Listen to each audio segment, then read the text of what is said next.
जय हिंद दोस्तों। हमारे देश की जो आबादी है लगभग 143 करोड़ इस समय हो गई है। क्या आपको पता है कि अगर हम भारत और चाइना यानी कि चीन का आपस में कंपैरिजन करें तो हमको पता चलेगा कि यार लगभग जितनी पॉपुलेशन हमारी है उतनी ही पॉपुलेशन लगभग चीन की है। तो चलिए कुछ खास मुद्दों पर हम लोग डिस्कशन करते हैं। सबसे पहले आपको एक चार्ट दिखाई दे रहा होगा, इसमें जनरली हमारा जो भारतवर्ष का पॉपुलेशन है कैसे कैसे ग्रोथ हुआ है वो आपको दिखाई दे रहा होगा। वर्तमान में हमारे देश की जो पॉपुलेशन है 143 करोड़ प्लस हो चुकी है जनसंख्या, लगभग 143 करोड़ प्लस हो गया है। विश्व की जनसंख्या का लगभग ये कितना है 17% है। औसत आय लगभग हमारे यहाँ 29 वर्ष है। कार्य आयु वर्ग जो है कार्यशील मतलब जो एक एवरेज अगर एज देखा जाए कि किस साल के किस मतलब कितने से कितने साल के लोग हमारे यहाँ काम कर रहे हैं, उसमें जो एवरेज आयु है एज वो लगभग 29 वर्ष है। और इस 29 वर्ष को बनाने के लिए 15 से लेके 64 वर्ष के लोग इसमें भागीदार हैं। ठीक है, तो लगभग हमारे देश में जो कुल पॉपुलेशन है 143 करोड़ प्लस, उसका 68% 68% क्या है भाई, कार्यशील आयु वर्ग है हमारे देश की। शहरी आबादी लगभग 36% है और ग्रामीण आबादी लगभग 64% है। ठीक है, तो ये मोटा मोटा बात हो गया।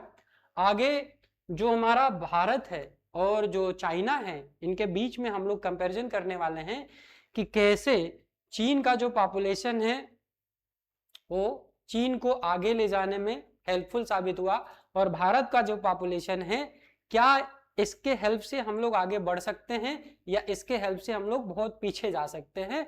तो इस वीडियो में हम लोग इन सब मुद्दों पे बहुत डिटेल में चर्चा करने वाले हैं। ठीक है, तो सबसे पहले बात करते हैं भारत बनाम चीन का। जनसंख्या और विकास की तुलना करते हैं। पैरामीटर के कुछ मुख्य आंकड़े जैसे जनसंख्या, औसत आयु, शहरी आबादी, साक्षरता, जीडीपी, नॉमिनल और मैन्युफैक्चरिंग कार्य आयु वर्ग मतलब कार्यशील आयु वर्ग जो हमारा है उसके बारे में हम लोग कंपैरिजन करेंगे। तो इंडिया के बारे में बात करें तो लगभग 143 करोड़ प्लस में यहाँ की पॉपुलेशन है और चाइना की 141 करोड़ के आसपास है। हमारे यहाँ औसत एज जो है कार्य करने की लगभग 29 वर्ष है और चाइना में ये एज बढ़ के 40 वर्ष हो चुका है। शहरी आबादी हमारे यहाँ 36% है लेकिन चाइना में देख रहे हैं कितना है, ये 67% हो गया है। कितना हो गया है, 67%। ठीक है, और साक्षरता अगर एजुकेशन देखा जाए तो हमारे यहाँ जो लगभग अप्रोक्सीमेट 100 में से 78 लोग एजुकेटेड हैं लेकिन चाइना में 100 में से 97 लोग एजुकेटेड हैं। और अगर शहरी आबादी देखा जाए 100 में से देखा जाए तो 36 लोग शहर में रह रहे हैं, बाकी जो हिस्सा है वो गांव में रह रहा है। लेकिन चाइना में 100 में 67 लोग 67 लोग रह रहे हैं शहर में। ठीक है, हमारी जो जीडीपी है लगभग ये 4 ट्रिलियन की है और चाइना की आबादी 18 ट्रिलियन की हो चुकी है। और जो मैन्युफैक्चरिंग है हमारा देश कैसा है भाई, विकासशील है, डेवलपिंग कंट्री है। और जो चाइना है विश्व का सबसे बड़ा डेवलप्ड यानी मैन्युफैक्चरिंग कंट्री है, यानी कि सबसे ज्यादा मैन्युफैक्चरिंग चाइना में होता है। हमारे यहाँ आयु वर्ग क्या है भाई साहब, जो कार्यशील आयु वर्ग बहुत बड़ा है लेकिन चाइना में डिक्रीज कर रहा है यानी कि घट रहा है।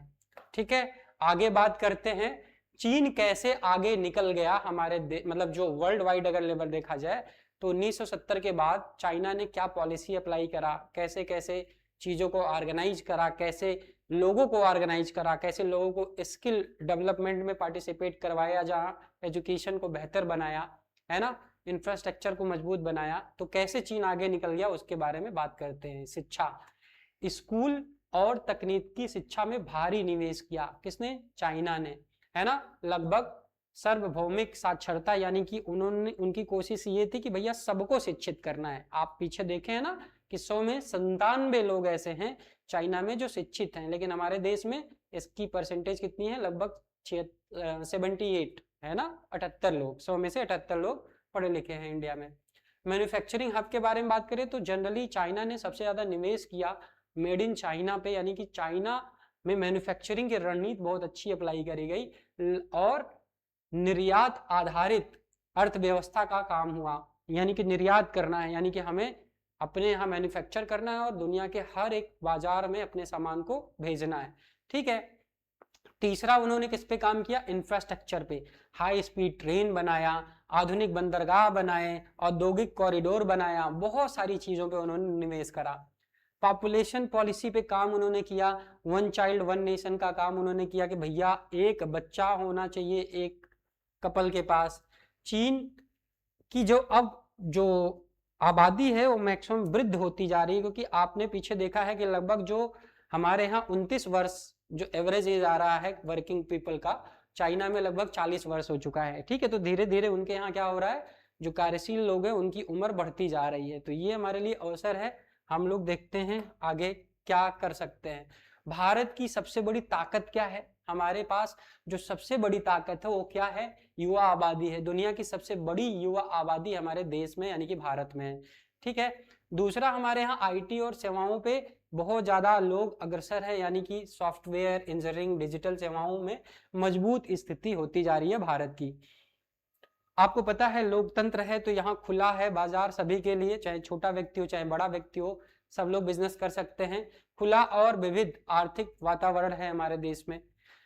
बढ़ता घरेलू बाजार, हमारे यहाँ क्या हो रहा है कि लोग बहुत ज्यादा परचेज कर रहे हैं, इसीलिए जो आपने देखा है कि जो हमारी इकोनॉमी है, जीडीपी है, वो काफी तेजी से इंक्रीज कर रही है। लोग अब खर्च कर रहे हैं, पैसे खर्च करने में आगे बढ़ रहे हैं। ठीक है ना।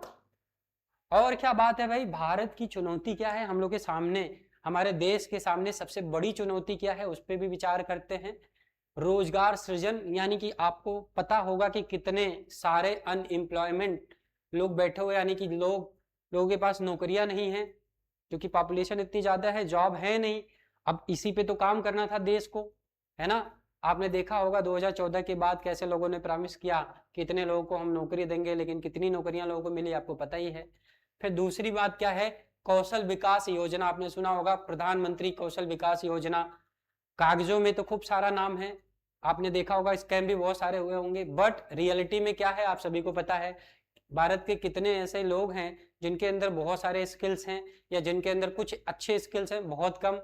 तो कौशल विकास योजना तो चलाया गया, बट उस पर बहुत ज्यादा सही से ढंग से काम नहीं हुआ। स्वास्थ्य सुविधाएं, सबसे बड़ा ड्रॉबैक हमारे देश का क्या है, स्वास्थ्य सुविधाएं। आप सभी को पता है कि हमारे यहाँ स्वास्थ्य सुविधाओं का स्तर क्या है, लेवल क्या है। आप कहीं भी चले जाइए, है ना, शिक्षा और स्वास्थ्य विभाग का क्या हालत है देश में आपको पता ही है। विनिर्माण क्षेत्र का विस्तार, यानी कि जो मैन्युफैक्चरिंग यूनिट्स लगाने थे, मैन्युफैक्चरिंग हब बनाना था, उसमें विस्तार अगर नहीं सही से हो रहा है, तब भी हमारे यहाँ बहुत सारी चुनौतियां सामने खड़ी हैं, क्योंकि पॉपुलेशन इतनी ज्यादा है, रोजगार नहीं है लोगों के पास, शिक्षा नहीं है, स्वास्थ्य नहीं है, तो फिर देश कैसे आगे बढ़ेगा। ठीक है, शहरी अवसंरचना, यानी कि जो शहर है उसके जो इंफ्रास्ट्रक्चर का डेवलपमेंट है, क्या प्रॉपर ढंग से हो रहा है या नहीं हो रहा है। हालांकि हमारे देश में क्या हो रहा है आप सभी को पता ही है। ठीक है, तो जो हमारे सामने चुनौतियां हैं वो हम सभी के सामने सार्वजनिक हो चुकी हैं। जहां आप देख रहे होंगे दुनिया भर के स्कैम चल रहे हैं, तो बेसिकली यही हमारे देश की सबसे बड़ी चुनौती थी। और बहुत सारे लोग अगर सही ढंग से काम करेंगे तभी हमारे देश की ये सबसे बड़ी चुनौती सॉल्व हो सकेगी, अदरवाइज ये प्रॉब्लम बहुत बड़ी है, क्योंकि जनसंख्या हमारे देश की बहुत बड़ी है। तो अगर जनसंख्या को सही डायरेक्शन में ऑर्गेनाइज किया जाए तो ये जो पॉपुलेशन 143 प्लस करोड़ की हमारे पास है, इसको हम लोग अवसर में बदल सकते हैं। लेकिन अगर इस जनसंख्या को जिस तरह से अभी लोग यूज किए हुए हैं, पॉलिटिकल पार्टीज और बाकी आप देख ही रहे हैं, स्कैम दुनिया भर का चल रहा है, बवाल चल रहा है, कहीं ना कहीं ये जो 2047 में डेवलप्ड कंट्री का सपना देखा जा रहा है, ये उसकी तरफ लोग कदम तो बढ़ाए, लेकिन एग्जीक्यूशन, कहते हैं ना कि प्लानिंग से ज़्यादा इंपॉर्टेंट होता है इम्प्लीमेंटेशन, एग्जीक्यूशन। वो एग्जीक्यूट नहीं कर पा रहे हैं लोग चीज़ों को, इसलिए प्लानिंग तो ठीक थी लेकिन एग्जीक्यूशन में ब्लंडर मिस्टेक है। ठीक है, तो ये थोड़ी थोड़ी दिक्कतें हमारे देश में हैं। आगे क्या बात है भाई हमारे सामने, चीन की चुनौती क्या है इस समय, वृद्ध होती आबादी। उनके यहाँ आपने देखा है कि जो एवरेज एज है वर्किंग वाला वो लगभग 40 वर्ष हो चुका है। जो हमारे देश की लगभग 29 वर्ष है, उनके यहाँ लगभग 40 वर्ष है। तो उनके यहाँ जो ज्यादा कार्यशील लोग हैं वो वृद्ध हो रहे हैं। ठीक है, तो उनके पास ये सबसे बड़ी चुनौती है। चलिए आगे बात करते हैं। चीन की चुनौती, भारत का अवसर। चीन की भैया जो आबादी है वो वृद्ध हो रही है, लेकिन भारत की जो युवा आबादी है वो हमारे लिए क्या है, अवसर है। अब इसी युवा आबादी को अगर सही डायरेक्शन में इन्वॉल्व किया जाए, इंगेज किया जाए, तो ये हमारे लिए सबसे बड़ा हथियार होगा। यानी कि विश्व का सबसे ज़्यादा युवा आबादी हमारे देश में है, और अगर हम उसको सही डायरेक्शन में यूज नहीं कर पा रहे हैं, अच्छे स्किल नहीं दे पा रहे हैं, अच्छा एजुकेशन नहीं दे पा रहे हैं, अच्छा इंफ्रास्ट्रक्चर नहीं दे पा रहे हैं, अच्छे जॉब नहीं दे पा रहे हैं, अच्छे स्किल पे काम नहीं करवा पा रहे हैं, तो ये हमारे देश का सबसे बड़ा ड्रॉबैक है। चाइना ने ये किया, आज चाइना वर्ल्ड वाइड फेमस है। चाइना का मुझे लगता है कि कोई ऐसा प्रोडक्ट बताइए जो आप मैक्सिमम जो आप यूज करते हैं वो सारा का सारा चाइना से ही लगभग बन के आया हुआ है ना।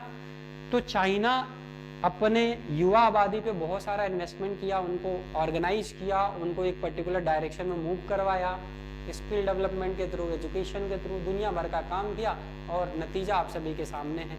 चलिए, तो ये तो हमारी कहानी हो गई। आगे बात करते हैं भारत की स्थिति क्या है भविष्य की ओर अगर देखा जाए, है ना। तो भारत की स्थिति क्या है भाई, भारत की जो मीडियम वर्ग है 29 वर्ष के लोग जो है, ये मतलब जो एवरेज एज हमारे यहाँ काम की है वो 29 वर्ष है। तो अब बात करते हैं भारत के पास क्या क्या अवसर है। भारत के पास क्या है, अधिक उत्पादकता है, विशाल कार्यबल है, अधिक उपभोक्ता है, स्टार्टअप में वृद्धि देखी गई है बहुत सालों से, है ना। तो विशाल उपभोक्ता बाजार है हमारे पास। ये छोटी छोटी चीजें ऐसी हैं जिन पे अगर सही डायरेक्शन में काम किया जाए तो हमारा देश दुनिया में सबसे आगे जा सकता है। जैसे कि चाइना ने 1970 के बाद अपने देश के जो लोग थे उनको ऑर्गेनाइज करके एक बहुत बड़ा मैन पावर बना, और बहुत बड़ा जो मैन्युफैक्चरिंग हब बनाना था उसने बनाया। तो अगर हमारे देश में भी कुछ इस प्रकार का काम हो तो हमारा देश भी बहुत आगे बढ़ सकता है।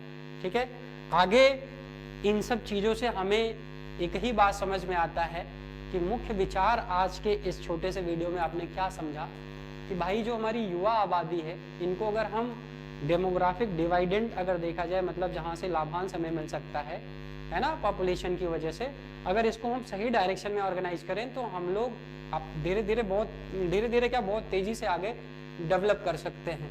ठीक है, शिक्षा और कौशल पे अगर हम लोग काम करें, ठीक है, शिक्षा और कौशल को अगर सही डायरेक्शन में उपलब्ध करवाया जाए, लोगों तक पहुंचाया जाए और रोजगार के अवसर दिए जाए, तो जो हमारी पॉपुलेशन है 143 प्लस करोड़ की है, ये हमारे लिए बहुत बड़ा ताकत बन सकता है। तो क्या बात है, तो जनसंख्या हमारे आर्थिक विकास का इंजन बन सकता है। तो ये हमारे आज के मुख्य विचार थे।